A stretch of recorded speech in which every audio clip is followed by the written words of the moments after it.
take a moment today to thank the boldness of our government and our shareholders. William Hamilton built his venture on the ashes of the Second World War.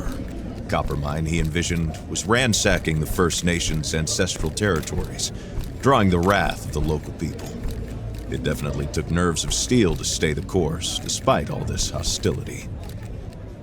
Before long, in the face of William Hamilton's cold and uncompromising stance, the petitions and peaceful protests turned into sabotage, vandalism, and other criminal acts.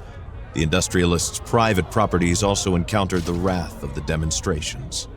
Carl Faubert, a veteran of the Korean War, was hired from Montreal as a private detective to shed some light on this whole thing. But at the end of his long journey to northern Quebec, the detective did not only encounter property damage, he also came face to face with the corpse of William Hamilton. The strangeness only kept building throughout the investigation. A powerful, unseasonable blizzard hit the region. Bodies frozen in unbreakable ice appeared. The local fauna began to act strangely and aggressively. Carl Faubert began to doubt his own sanity. The detective felt the weight of a gaze, as if he were at the mercy of a powerful, feral creature waiting for the right moment to attack. Carl's fear was taking over, overpowering his reason. He was giving in to delirium. In that instant, he thought that the dark waters of the lake might shield him from the shapes that pursued him. From there, he had a renewed hope in civilization, or whatever was left of it.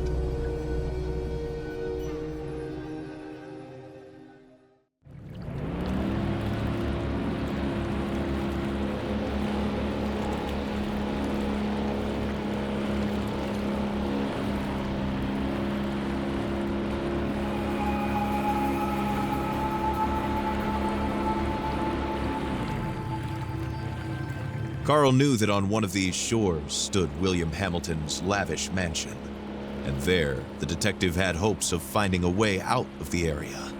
A phone, a truck, who knows?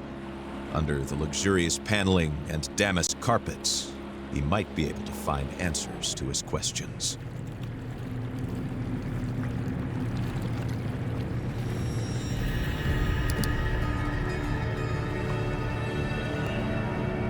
The detective wondered about the floating debris. Had it drifted out from the shore, or had it been abandoned there in the middle of nowhere?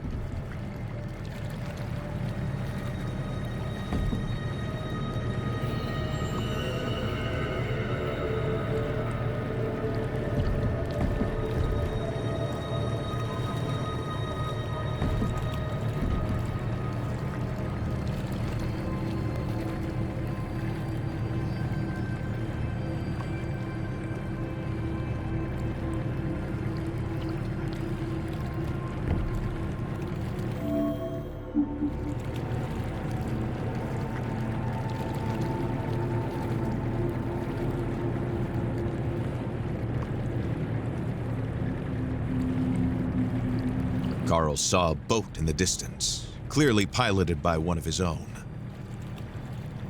Had he finally made it to civilization? His hopes were immediately drowned out by the sound of gunshots. Time to flee again, and fast.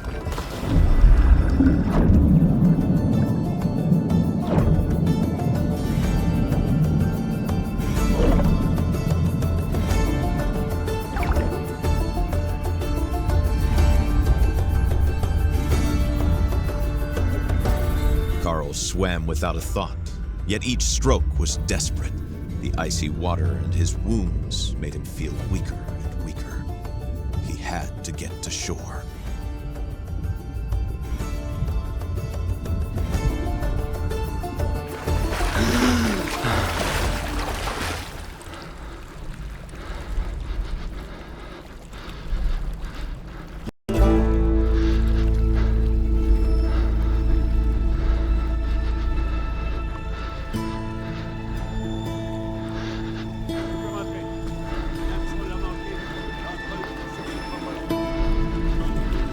Bleeding and the hypothermia were tearing at Carl's poor body.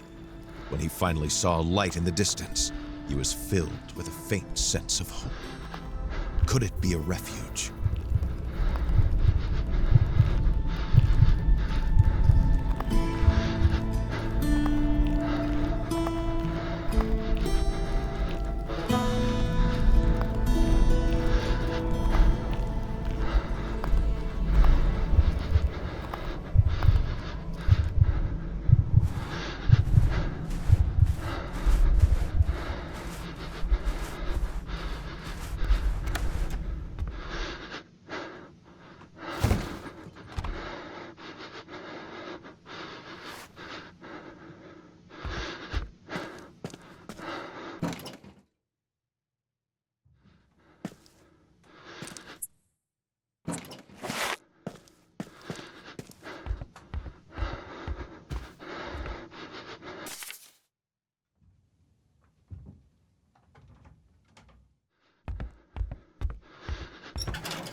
Once his injuries were treated, Carl suddenly felt very relaxed. A few hours of sleep would be just the thing.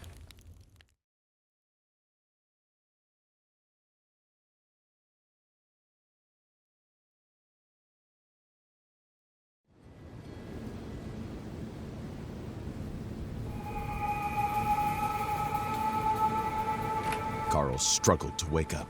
His makeshift bandages offered him little time. If he wanted to find the truth, he had to get to Hamilton Manor without delay.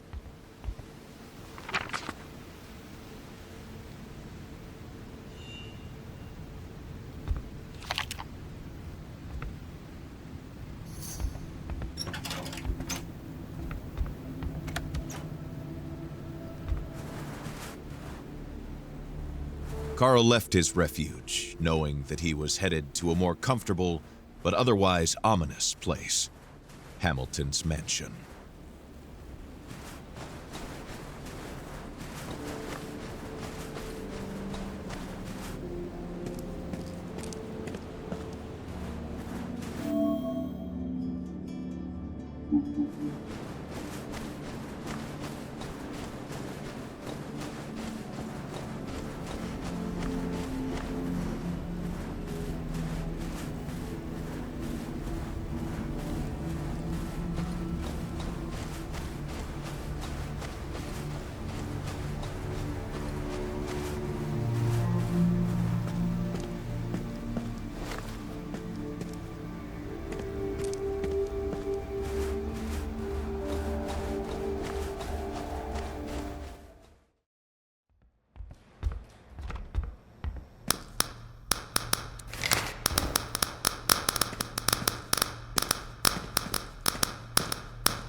feel his muscles weakening, his breath wheezing, his body going numb.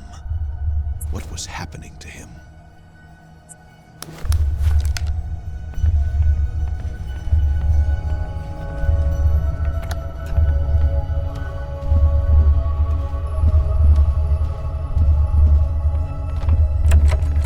The floor was rocking. The walls seemed to be running from Carl's hands as he tried to steady himself. Something was not right. Carl's thoughts were twisting in his head, making him dizzy.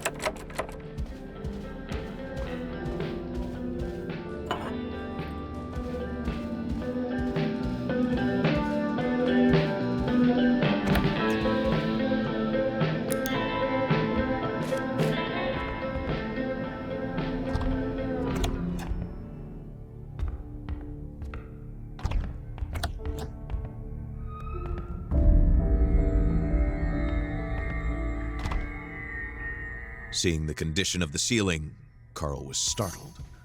Nothing human could cause such devastation.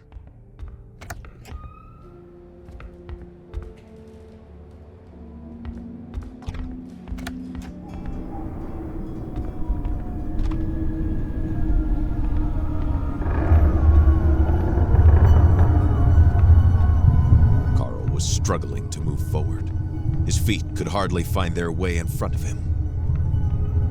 He doesn't know which way he came from or the way he's going. Everything seems to be going in a circle.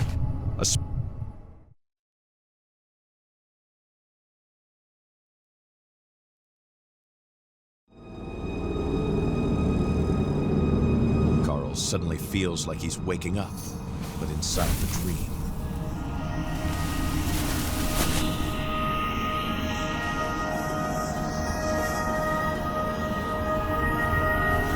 The cold hits him suddenly, like a bucket of freezing water. Had he completely lost it? Or was he supposed to accept the manor's strange architecture, suddenly leading him to the middle of nowhere? These imposing structures seem to come from the depths of time, or from the moon landing, or even from his own mind, clouded after an afternoon nap.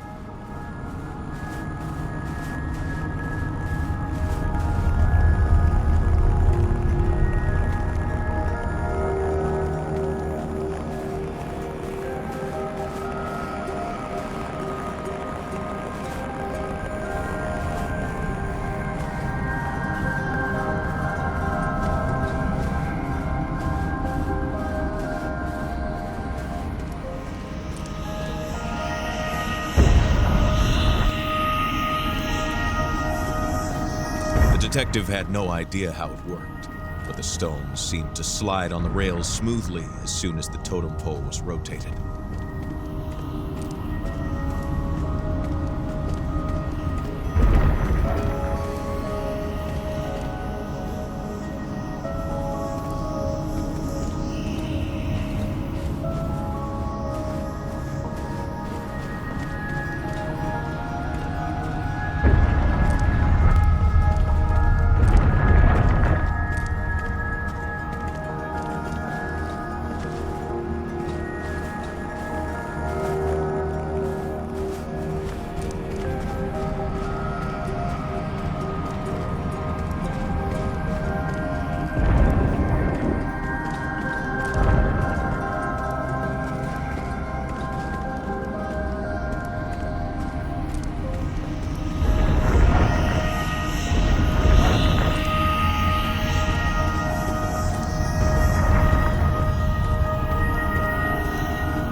did not know how or why, but Carl sensed that something in this game had been completed, and now they wanted to lead him to this cabin.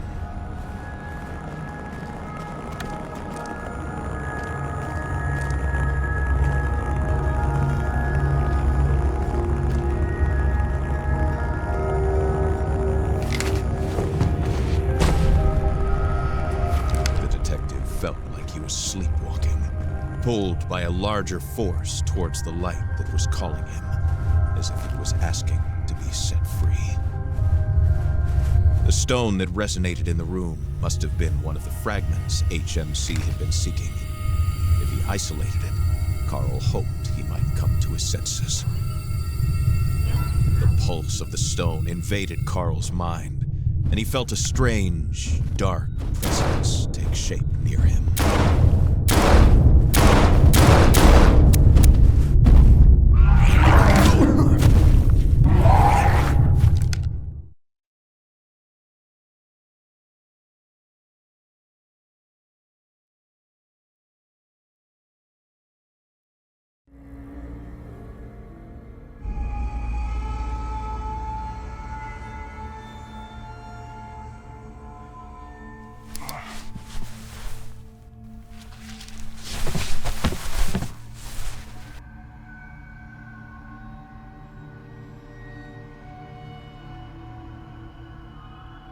Carl could make out some trophies here and there that he had seen earlier in what seemed like a dream.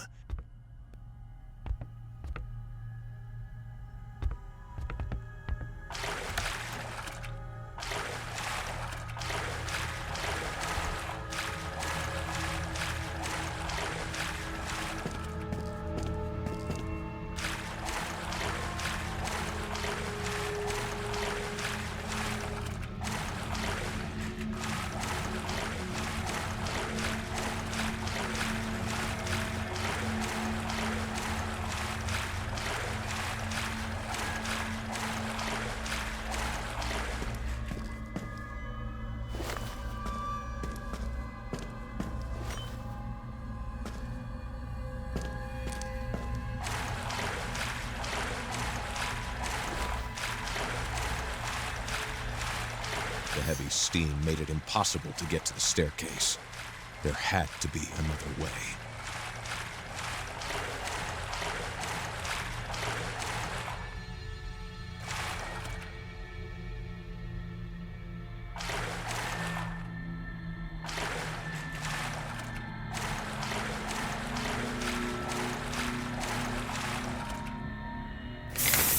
The whistle slowly dying down like a kettle going out meant only one thing for Carl. Mission accomplished.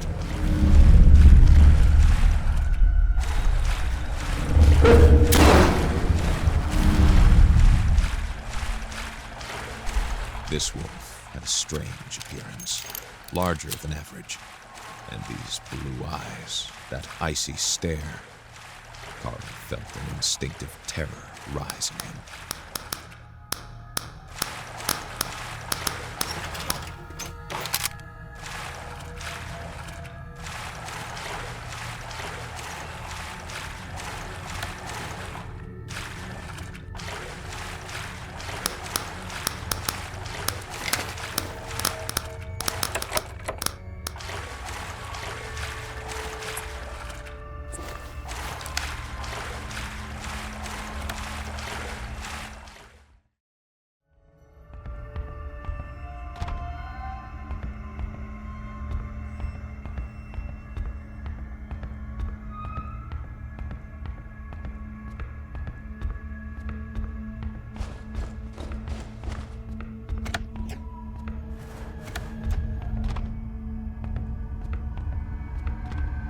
In this boudoir's former glory, you would have seen Lady Hamilton's refinement in every inch of the tapestry. It had become only a shadow of what it once was.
extensive renovation work, finally have your very own projection, my dear.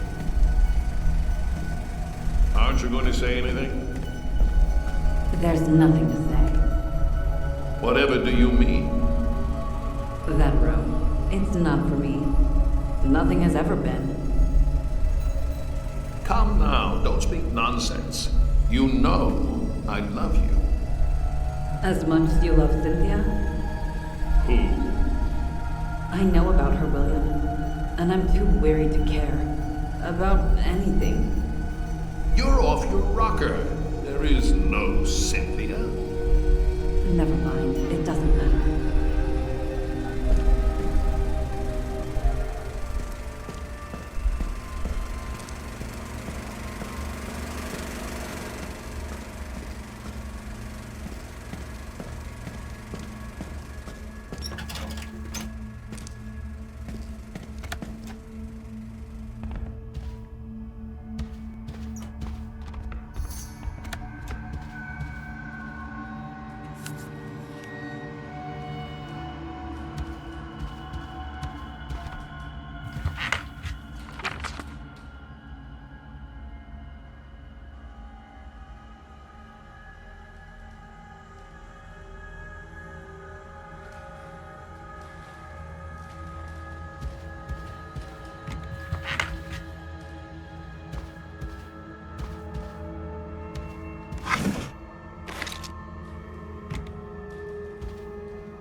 had the shape of a wolf, but Carl Faubert knew instinctively that it was not a wolf.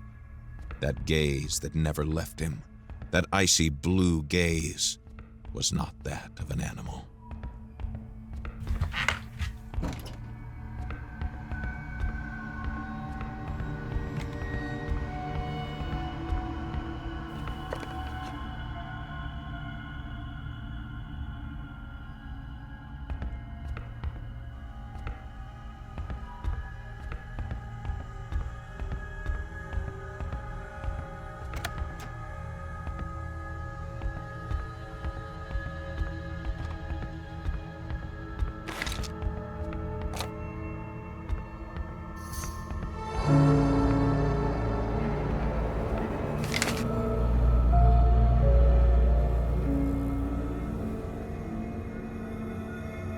was always harder when you could put a name to them. Carl deduced that this poor man must be Charles, Hamilton's servant.